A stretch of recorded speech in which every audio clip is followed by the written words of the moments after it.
Plantain is a lady, and nobody can tell me otherwise. Shh.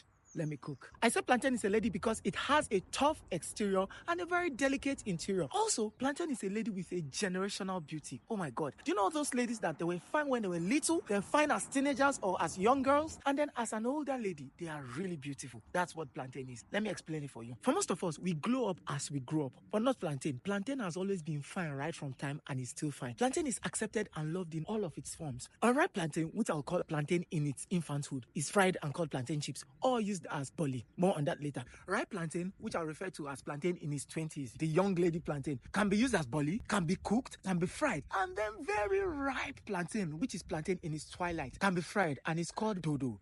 Where are my Yoruba folks? They can back me up on this one. And when all is said and done, plantain can be used to make fufu. Did you know? Plantain doesn't need sweetener. It is sweet by itself. Even when you fry it when it's unripe, you don't need to add salt. If you want to put salt, it's still fine. You can first time plantain anytime and it will pick up. It doesn't need makeup. Hey, have you ever opened plantain before? Who can tell me that he has seen ugly plantain? Sometimes you will peel yam and you see that half of it is already gone. Sometimes you will see moth inside beans, but you see plantain.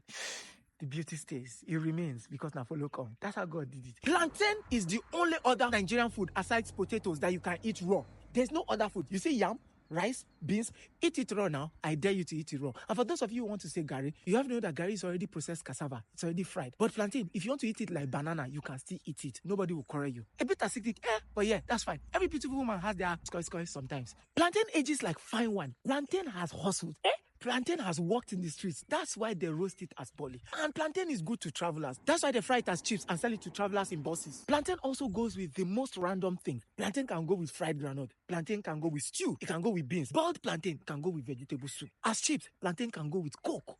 And when you think that plantain has reached the end of his life, that's when plantain will go with white rice and stew or jollof rice party. Now, the thing about plantain is that it is expensive. You don't see shege, yet it is expensive. Have you ever gone to someone's house and there's plantain in big amounts? No, now. Plantain is like that child that was born into a poor home just because God wants to raise that poor home from poverty. Because tell me why plantain will be expensive later in life. Please, there's no plantain slander here. And if you don't like plantain, I don't know what you like in this life again. By the way, I personally think that plantain is the woman made for yam. Because in any form that yam can go, plantain can go. Plantain will tell yam like, we can go band for band. With these few points of mine, I hope I have been able to convince you and not confuse you to the fact that plantain is a generational beauty.